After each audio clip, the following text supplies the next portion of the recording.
The Falls presents The Dracula, Chapter 26, Dr. Seward's Diary, 29 October. This is written in the train from Varna to Galatz. Last night we all assembled a little before the time of sunset.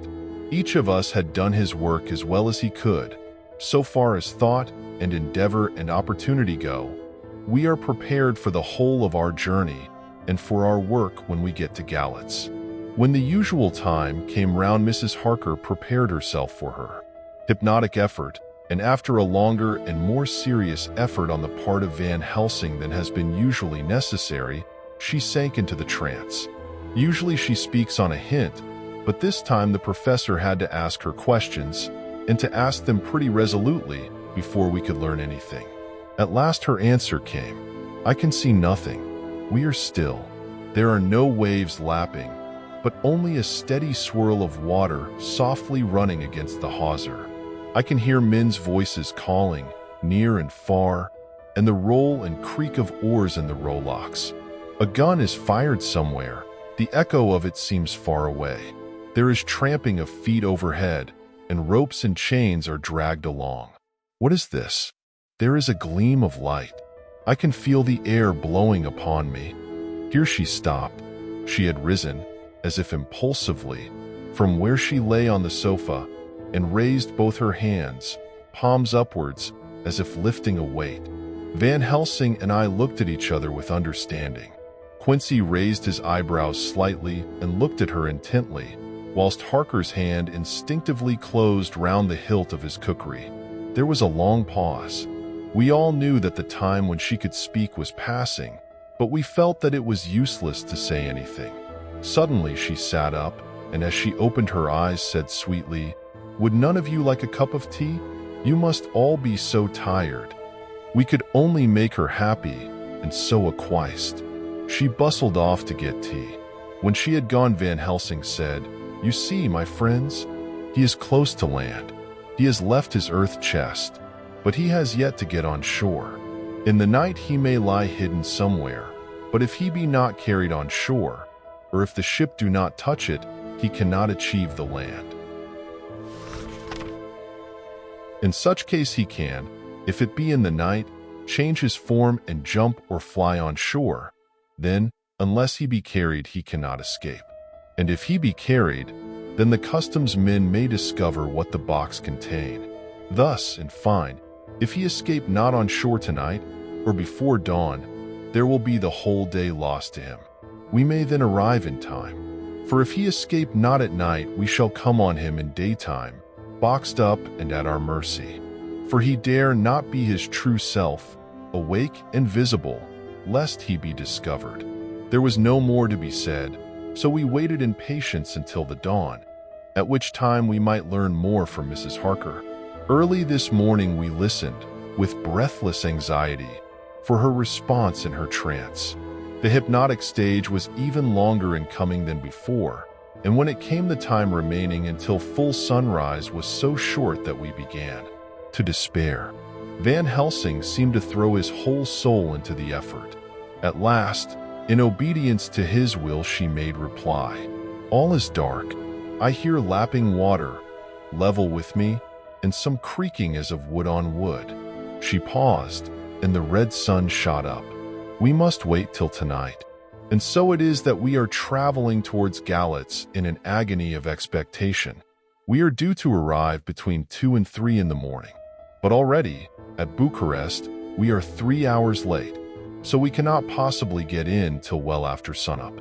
Thus we shall have 2 more hypnotic messages from Mrs. Harker.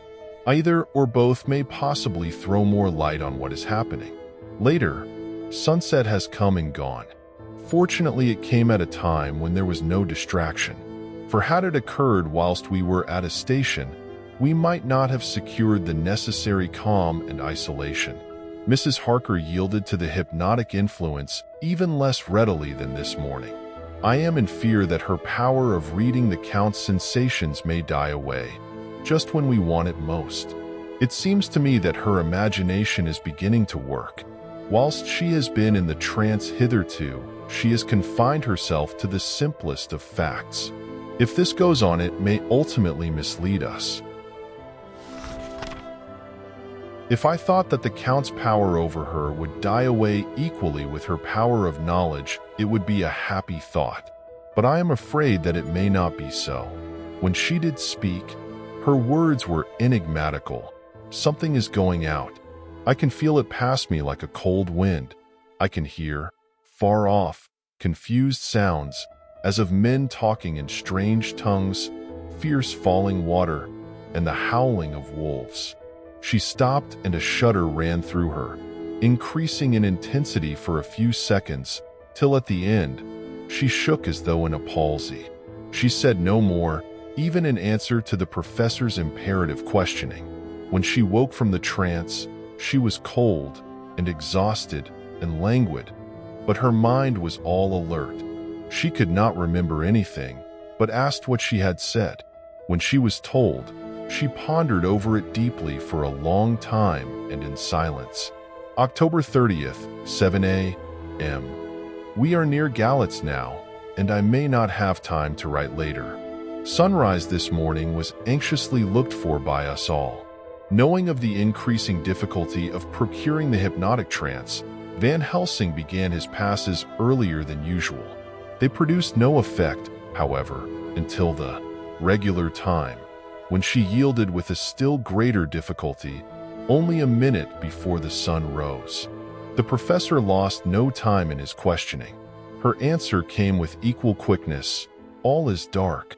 I hear water swirling by, level with my ears, and the creaking of wood on wood.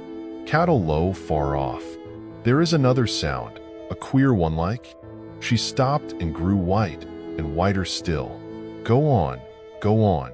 Speak, I command you, said Van Helsing in an agonized voice. At the same time there was despair in his eyes, for the risen sun was reddening even Mrs. Harker's pale face. She opened her eyes, and we all started as she said, sweetly and seemingly with the utmost unconcern, "Oh, Professor, why ask me to do what you know I can't? I don't remember anything." Then, seeing the look of amazement on our faces, she said, turning from one to the other with a troubled look, "What have I said? What have I done? I know nothing, only that I was lying here, half asleep, and heard you say, 'Go on. Speak, I command you.' It seems so funny to hear you order me about, as if I were a bad child." "Oh, Madam Mina," he said, sadly, "it is proof, if proof be needed, of how I love and honor you. When a word for your good, spoken more earnest than ever, can seem so strange because it is to order her whom I am proud to obey. The whistles are sounding. We are nearing Galatz. We are on fire with anxiety and eagerness." Mina Harker's Journal, 30 October. Mr. Morris took me to the hotel where our rooms had been ordered by telegraph, he being the one who could best be spared, since he does not speak any foreign language. The forces were distributed much as they had been at Varna, except that Lord Godalming went to the vice-consul, as his rank might serve as an immediate guarantee of some sort to the official, we being in extreme hurry. Jonathan and the two doctors went to the shipping agent to learn particulars of the arrival of the Tsarina Catherine. Later, Lord Godalming has returned, the consul is away, and the vice-consul sick, so the routine work has been attended to by a clerk. He was very obliging and offered to do anything in his power. Jonathan Harker's Journal, 30 October. At 9 o'clock, Dr. Van Helsing, Dr. Seward, and I called on Messrs. Mackenzie and Steinkopf, the agents of the London firm of Hapgood. They had received a wire from London in answer to Lord Godalming's telegraphed request, asking them to show us any civility in their power. They were more than kind and courteous, and took us at once on board the Tsarina Catherine, which lay at anchor out in the river harbor. There we saw the captain, Donaldson by name, who told us of his voyage. He said that in all his life he had never had so favorable a run. "Man," he said, "but it made us afeard. for we expected that we should have to pay for it why some rare piece o' ill luck, so as to keep up the average. It's no canny to run frae London to the Black Sea why a wind a hint ye, as though the deal himself were blawing on your sail for his ain purpose. And the time we could no speer a thing. Gin we were nigh a ship, or a port, or a headland. A fog fell on us and travelled wy us, till when after it had lifted and we looked out, the deal a thing could we see. We ran by Gibraltar why ot being able to signal, and till we came to the Dardanelles and had to wait to get our permit to pass, we never were within hail o' aught. At first I inclined to slack off sail and beat about till the fog was lifted. But whiles, I thought that if the deal was minded to get us into the Black Sea quick, he was like to do it whether we would or no. If we had a quick voyage, it would be no to our miscredit why the owners, or no hurt to our traffic, and the old mon who had served his ain purpose wad be decently grateful to us for no hind in him. This mixture of simplicity and cunning, of superstition and commercial reasoning, aroused Van Helsing, who said, "Mine friend, that devil is more clever than he is thought by some, and he know when he meet his match." The skipper was not displeased with the compliment and went on. When we got past the Bosphorus, the men began to grumble. Some of them, the Romanians, came and asked me to heave overboard a big box which had been put on board by a queer-looking old man just before we had started frae London. I had seen them speer at the fellow and put out their TWF fingers when they saw him, to guard them against the evil eye. Man, but the superstition of foreigners is perfectly ridiculous. I sent them aboot their business pretty quick, but as just after a fog closed in on us, I felt a wee bit as they did an int something, though I wouldn't say it was again the big box. Well, on we went, and as the fog didn't let up for 5 days, I yost let the wind carry us. For if the deal wanted to get somewheres, well, he would fetch it up a reet. And if he didn't, well, we'd keep a sharp lookout anyhow. Sure enough, we had a fair way and deep water all the time. And 2 days ago, when the morning sun came through the fog, we found ourselves just in the river opposite Galats. The Romanians were wild and wanted me right or wrong to take out the box and fling it in the river. I had to argue why they may boot it why a handspike, and when the last of them rose off the deck why his head in his hand, I had convinced them that, evil eye or no evil eye, the property and the trust of my owners were better in my hands than in the river Danube. They had, mind ye, taken the box on the deck ready to fling in, and as it was marked Galats via Varna, I thought I'd let it lie till we discharged in the port and get rid od Althegather. We didn't do much clearing that day, and had to remain the nicked at anchor. But in the morning, braw and early, an hour before sunup, a man came aboard why an order, written to him from England, to receive a box marked for one Count Dracula. Sure enough the matter was one ready to his hand. He had his papers a reet, and glad I was to be rid o' the damn thing, for I was beginning muscle to feel uneasy at it. If the deal did have any luggage aboard the ship, I'm thinking it was none ither than that same. What was the name of the man who took it? Asked Dr. Van Helsing with restrained eagerness. I'll be telling ye quick, he answered, and stepping down to his cabin, produced a receipt signed Emanuel Hildesheim. Bergenstrasse 16 was the address. We found out that this was all the captain knew, so with thanks we came away. We found Hildesheim in his office, a Hebrew of rather the Adelphi theater type, with a nose like a sheep and a fez. His arguments were pointed with specie, we doing the punctuation, and with a little bargaining he told us what he knew. This turned out to be simple but important. He had received a letter from Mr. Deville of London, telling him to receive, if possible before sunrise so as to avoid customs, a box which would arrive at Galats in the Tsarina Catherine. This he was to give in charge to a certain Petrov Skinsky, who dealt with the Slovaks who traded down the river to the port. He had been paid for his work by an English banknote, which had been duly cashed for gold at the Danube International Bank. When Sky had come to him, he had taken him to the ship and handed over the box, so as to save porterage. That was all he knew. We then sought for Sky, but were unable to find him. One of his neighbors, who did not seem to bear him any affection, said that he had gone away 2 days before, no one knew whither. This was corroborated by his landlord, who had received by messenger the key of the house together with the rent due, in English money. This had been between 10 and 11 o'clock last night. We were at a standstill again. Whilst we were talking, one came running and breathlessly gasped out that the body of Sky had been found inside the wall of the churchyard of St. Peter, and that the throat had been torn open as if by some wild animal. Those we had been speaking with ran off to see the horror, the women crying out, "This is the work of a Slovak."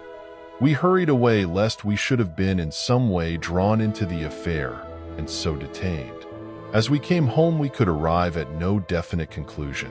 We were all convinced that the box was on its way, by water, to somewhere, but where that might be we would have to discover. With heavy hearts, we came home to the hotel to Mina. When we met together, the first thing was to consult as to taking Mina again into our confidence. Things are getting desperate, and it is at least a chance, though a hazardous one. As a preliminary step, I was released from my promise to her. Mina Harker's journal, October 30th, evening. They were so tired and worn out and dispirited that there was nothing to be done till they had some rest. So I asked them all to lie down for half an hour whilst I should enter everything up to the moment. I feel so grateful to the man who invented the traveler's typewriter, and to Mr. Morris for getting this one for me.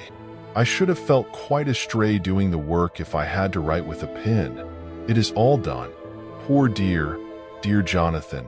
What he must have suffered, what he must be suffering now. He lies on the sofa hardly seeming to breathe, and his whole body appears in collapse. His brows are knit. His face is drawn with pain. Poor fellow, maybe he is thinking, and I can see his face all wrinkled up, with the concentration of his thoughts. Oh, if I could only help it all. I shall do what I can. I have asked Dr. Van Helsing, and he has got me all the papers that I have not yet seen. Whilst they are resting, I shall go over all carefully, and perhaps I may arrive at some conclusion. I shall try to follow the professor's example and think without prejudice on the facts before me. I do believe that under God's providence I have made a discovery. I shall get the maps and look over them. I am more than ever sure that I am right. My new conclusion is ready, so I shall get our party together and read it. They can judge it. It is well to be accurate, and every minute is precious. Mina Harker's memorandum, entered in her journal. Ground of inquiry. Count Dracula's problem is to get back to his own place. He must be brought back by someone. This is evident. For had he power to move himself as he wished, he could go either as man, or wolf, or bat, or in some other way. He evidently fears discovery or interference, in the state of helplessness in which he must be, confined as he is between dawn and sunset in his wooden box. B. How is he to be taken? Here a process of exclusions may help us. By road, by rail, by water? 1. By road. There are endless difficulties, especially in leaving the city. X. There are people, and people are curious and investigate. A hint, a surmise, a doubt as to what might be in the box would destroy him. Why there are, or there may be, customs and octroi officers to pass. Z. His pursuers might follow. This is his highest fear, and in order to prevent his being betrayed, he has repelled, so far as he can, even his victim, me. 2. By rail. There is no one in charge of the box. It would have to take its chance of being delayed, and delay would be fatal, with enemies on the track. True, he might escape at night, but what would he be if left in a strange place with no refuge that he could fly to? This is not what he intends, and he does not mean to risk it. 3. By water. Here is the safest way, in one respect, but with most danger in another. On the water, he is powerless except at night. Even then, he can only summon fog and storm and snow and his wolves. But were he wrecked, the living water would engulf him, helpless, and he would indeed be lost.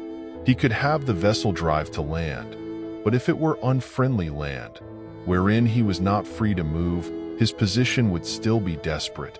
We know from the record that he was on the water, so what we have to do is to ascertain what water. The first thing is to realize exactly what he has done as yet.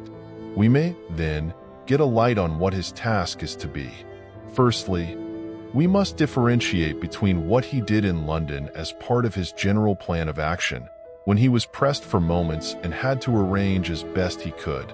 Secondly, we must see, as well as we can surmise it from the facts we know of, what he has done here. As to the first, he evidently intended to arrive at Galatz, and sent envoys to Varna to deceive us lest we should ascertain his means of exit from England. His immediate and sole purpose then was to escape. The proof of this is the letter of instructions sent to Emanuel Hildesheim to clear and take away the box before sunrise. There is also the instruction to Petrov Skinsky.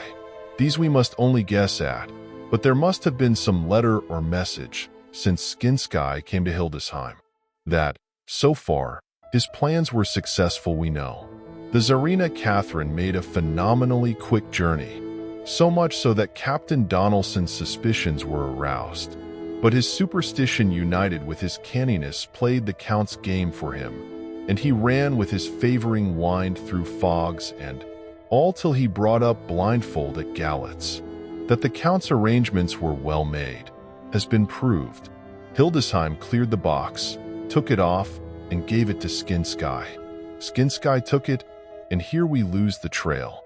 We only know that the box is somewhere on the water, moving along. The customs and the octroi, if there be any, have been avoided. Now we come to what the Count must have done after his arrival on land at Galatz. The box was given to Skinsky before sunrise. At sunrise, the Count could appear in his own form. Here, we ask why Skinsky was chosen at all to aid in the work. In my husband's diary, Skinsky is mentioned as dealing with the Slovaks who trade down the river to the port, and the man's remark that the murder was the work of a Slovak showed the general feeling against his class. The Count wanted isolation. My surmise is this, that in London the Count decided to get back to his castle by water as the most safe and secret way. He was brought from the castle by Skani, and probably they delivered their cargo to Slovaks who took the boxes to Varna, for there they were shipped to London. Thus the Count had knowledge of the persons who could arrange this service. When the box was on land, before sunrise or after sunset, he came out from his box, met Skinsky, and instructed him what to do as to arranging the carriage of the box up some river. When this was done, and he knew that all was in train, he blotted out his traces, as he thought, by murdering his agent. I have examined the map and find that the river most suitable for the Slovaks to have ascended is either the Pruth or the Sereth. I read in the typescript that in my trance I heard cows low in water swirling level with my ears and the creaking of wood. The Count in his box, then, was on a river in an open boat, propelled probably either by oars or poles, for the banks are near and it is working against stream. There would be no such if floating downstream. Of course it may not be either the Sereth or the Pruth, but we may possibly investigate further. Now of these two, the Pruth is the more easily navigated, but the Sereth is, at Fundu, joined by the Bistritza which runs up round the Borgo Pass. The loop it makes is manifestly as close to Dracula's castle as can be got by water. Mina Harker's journal continued. When I had done reading, Jonathan took me in his arms and kissed me. The others kept shaking me by both hands, and Dr. Van Helsing said, "Our dear Madam Mina is once more our teacher. Her eyes have been where we were blinded. Now we are on the track once again. and this time we may succeed. Our enemy is at his most helpless. And if we can come on him by day on the water, our task will be over. He has a start, but he is powerless to hasten, as he may not leave this box lest those who carry him may suspect. For them to suspect would be to prompt them to throw him in the stream where he perish. This he knows, and will not. Now men, to our council of war, for here and now, we must plan what each and all shall do. I shall get a steam launch and follow him, said Lord Godalming. And I, horses to follow on the bank lest by chance he land, said Mr. Morris. Good, said the professor, both good, but neither must go alone. There must be force to overcome force if need be. The Slovak is strong and rough, and he carries rude arms. All the men smiled, for amongst them they carried a small arsenal. Said Mr. Morris, I have brought some Winchesters. They are pretty handy in a crowd, and there may be wolves. The Count, if you remember, took some other precautions. He made some requisitions on others that Mrs. Harker could not quite hear or understand. We must be ready at all points. Dr. Seward said, I think I had better go with Quincy. We have been accustomed to hunt together, and we too, well armed, will be a match for whatever may come along. You must not be alone, Art. It may be necessary to fight the Slovaks and a chance thrust, for I don't suppose these fellows carry guns, would undo all our plans. There must be no chances, this time. We shall not rest until the Count's head and body have been separated, and we are sure that he cannot reincarnate. He looked at Jonathan as he spoke, and Jonathan looked at me. I could see that the poor dear was torn about in his mind. Of course he wanted to be with me, but then the boat service would, most likely, be the one which would destroy the vampire. Why did I hesitate to write the word? He was silent a while, and during his silence Dr. Van Helsing spoke. Friend Jonathan, this is to you for twice reasons. First, because you are young and brave and can fight, and all energies may be needed at the last. And again that it is your right to destroy him. That which has wrought such woe to you and yours. Be not afraid for Madam Mina. She will be my care, if I may. I am old. My legs are not so quick to run as once, and I am not used to ride so long, or to pursue as need be, or to fight with lethal weapons. But I can be of other service. I can fight another way, and I can die, if need be, as well as younger men. Now let me say that what I would is this.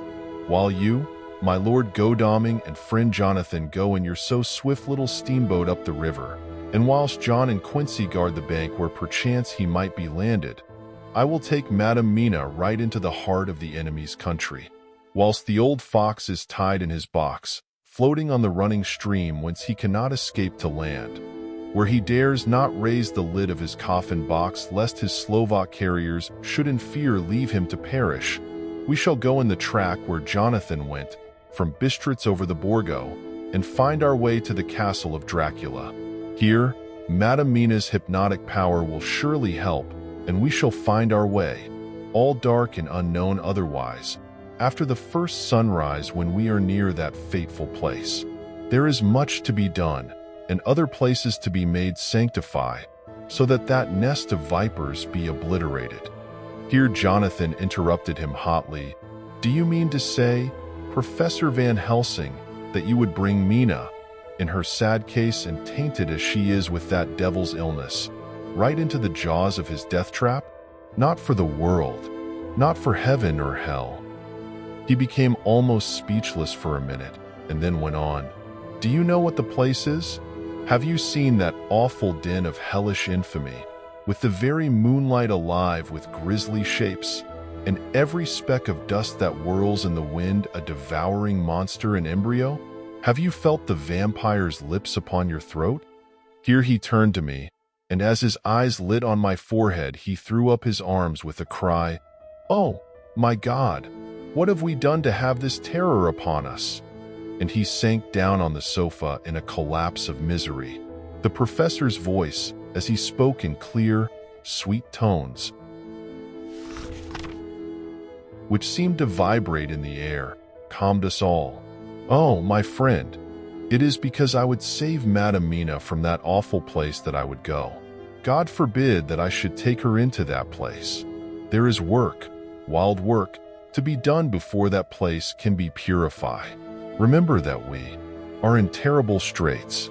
If the Count escape us this time, and he is strong and subtle and cunning, he may choose to sleep him for a century, and then in time our dear one, he took my hand, would come to him to keep him company, and would be as those others that you, Jonathan, saw. You have told us of their gloating lips. You heard their ribald laugh as they clutched the moving bag that the Count threw to them. You shudder, and well may it be. Forgive me that I make you so much pain, but it is necessary. My friend, is it not a dire need for that which I am giving, possibly my life? If it were that anyone went into that place to stay, it is I who would have to go to keep them company." "Do as you will," said Jonathan, with a sob that shook him all over. "We are in the hands of God." Later, "Oh, it did me good to see the way that these brave men worked. How can women help loving men when they are so earnest and so true and so brave? And two, it made me think of the wonderful power of money. What can it not do when basely used? I felt so thankful that Lord Godalming is rich, and both he and Mr. Morris, who also has plenty of money, are willing to spend it so freely. For if they did not, our little expedition could not start, either so promptly or so well equipped, as it will within another hour. It is not 3 hours since it was arranged what part each of us was to do. And now Lord Godalming and Jonathan have a lovely steam launch, with steam up ready to start at a moment's notice. Dr. Seward and Mr. Morris have half a dozen good horses, well appointed. We have all the maps and appliances of various kinds that can be had. Professor Van Helsing and I are to leave by the 11:40 train tonight for Veresti, where we are to get a carriage to drive to the Borgo Pass. We are bringing a good deal of ready money, as we are to buy a carriage and horses. We shall drive ourselves, for we have no one whom we can trust in the matter. The professor knows something of a great many languages, so we shall get on all right. We have all got arms, even for me a large-bore revolver. Jonathan would not be happy unless I was armed like the rest. Alas, I cannot carry one arm that the rest do. The scar on my forehead forbids that. Dear Dr. Van Helsing comforts me by telling me that I am fully armed as there may be wolves. The weather is getting colder every hour, and there are snow flurries which come and go as warnings. Later, it took all my courage to say goodbye to my darling. We may never meet again. Kurosh, Mina. The professor is looking at you keenly. His look is a warning. There must be no tears now, unless it may be that God will let them fall in gladness. Jonathan Harker's Journal, October 30th, night. I am writing this in the light from the furnace door of the steam launch. Lord Godalming is firing up. He is an experienced hand at the work, as he has had for years a launch of his own on the Thames and another on the Norfolk Broads. Regarding our plans, we finally decided that Mina's guess was correct, and that if any waterway was chosen for the Count's escape back to his castle, the Sereth and then the Bistritza at its junction would be the one. We took it that somewhere about the 47th degree north latitude would be the place chosen for crossing the country between the river and the Carpathians. We have no fear in running at good speed up the river at night. There is plenty of water, and the banks are wide enough apart to make steaming, even in the dark, easy enough. Lord Godalming tells me to sleep for a while, as it is enough for the present for one to be on watch. But I cannot sleep. How can I, with the terrible danger hanging over my darling, and her going out into that awful place? My only comfort is that we are in the hands of God. Only for that faith it would be easier to die than to live, and so be quit of all the trouble. Mr. Morris and Dr. Seward were off on their long ride before we started. They are to keep up the right bank, far enough off to get on higher lands where they can see a good stretch of river and avoid the following of its curves. They have, for the first stages, 2 men to ride and lead their spare horses, for in all, so as not to excite curiosity.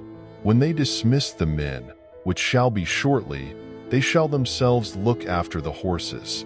It may be necessary for us to join forces. If so, they can mount our whole party. One of the saddles has a movable horn and can be easily adapted for Mina, if required. It is a wild adventure we are on. Here, as we are rushing along through the darkness, with the cold from the river seeming to rise up and strike us, with all the mysterious voices of the night around us, it all comes home. We seem to be drifting into unknown places and unknown ways, into a whole world of dark and dreadful things. Godalming is shutting the furnace door. 31 October. Still hurrying along. The day has come, and Godalming is sleeping. I am on watch. The morning is bitterly cold. The furnace heat is grateful, though we have heavy fur coats. As yet we have passed only a few open boats, but none of them had on board any box or package of anything like the size of the one we seek. The men were scared every time we turned our electric lamp on them, and fell on their knees and prayed. November 1st, evening. No news all day. We have found nothing of the kind we seek. We have now passed into the Bistritza, and if we are wrong in our surmise, our chance is gone. We have overhauled every boat, big and little. Early this morning, one crew took us for a government boat and treated us accordingly. We saw in this a way of smoothing matters, so at Fundu, where the Bistritza runs into the Sereth, we got a Romanian flag which we now fly conspicuously. With every boat which we have overhauled since then, this trick has succeeded. We have had every deference shown to us, and not once any objection to whatever we chose to ask or do. Some of the Slovaks tell us that a big boat passed them, going at more than usual speed as she had a double crew on board. This was before they came to Fundu, so they could not tell us whether the boat turned into the Bistritza or continued on up the Sereth. At Fundu we could not hear of any such boat, so she must have passed there in the night. I am feeling very sleepy. The cold is perhaps beginning to tell upon me, and nature must have rest some time. Godalming insists that he shall keep the first watch. God bless him for all his goodness to poor dear Mina and me. November 2nd, morning. It is broad daylight. That good fellow would not wake me. He says it would have been a sin to, for I slept peacefully and was forgetting my trouble. It seems brutally selfish to me to have slept so long and let him watch all night, but he was quite right. I am a new man this morning, and as I sit here and watch him sleeping, I can do all that is necessary both as to minding the engine, steering, and keeping watch. I can feel that my strength and energy are coming back to me. I wonder where Mina is now, and Van Helsing. They should have got to Veresti about noon on Wednesday. It would take them some time to get the carriage and horses, so if they had started and traveled hard, they would be about now at the Borgo Pass. God guide and help them. I am afraid to think what may happen. If we could only go faster, but we cannot. The engines are throbbing and doing their utmost. I wonder how Dr. Seward and Mr. Morris are getting on. There seem to be endless streams running down the mountains into this river, but as none of them are very large. At present, at all events, though they are doubtless terrible in winter, and when the snow melts, the horsemen may not have met much obstruction. I hope that before we get to Strasbourg we may see them. For if by that time we have not overtaken the Count, it may be necessary to take counsel together what to do next. Dr. Seward's Diary. 2 November. 3 days on the road. No news, and no time to write it if there had been, for every moment is precious. We have had only the rest needful for the horses, but we are both bearing it wonderfully. Those adventurous days of ours are turning up useful. We must push on. We shall never feel happy till we get the launch in sight again. 3 November. We heard at Fundu that the launch had gone up the Bistritza. I wish it wasn't so cold. There are signs of snow coming, and if it falls heavy, it will stop us. In such case, we must get a sledge and go on, Russian fashion. 4 November. Today, we heard of the launch having been detained by an accident when trying to force a way up the rapids. The Slovak boats get up all right, by aid of a rope and steering with knowledge. Some went up only a few hours before. Godaming is an amateur fitter himself, and evidently it was he who put the launch in trim again. Finally, they got up the rapids all right, with local help, and are off on the chase afresh. I fear that the boat is not any better for the accident. The peasantry tell us that after she got upon smooth water again, she kept stopping every now and again so long as she was in sight. We must push on harder than ever. Our help may be wanted soon. Mina Harker's Journal. 31 October. Arrived at Veresti at noon. The professor tells me that this morning at dawn he could hardly hypnotize me at all, and that all I could say was dark and quiet. He is off now buying a carriage and horses. He says that he will later on try to buy additional horses, so that we may be able to change them on the way. We have something more than 70 miles before us. The country is lovely and most interesting. If only we were under different conditions, how delightful it would be to see it all. If Jonathan and I were driving through it alone, what a pleasure it would be to stop and see people and learn something of their life, and to fill our minds and memories with all the color and picturesqueness of the whole wild, beautiful country and the quaint people. But, alas, later, Dr. Van Helsing has returned. He has got the carriage and horses. We are to have some dinner and to start in an hour. The landlady is putting us up a huge basket of provisions.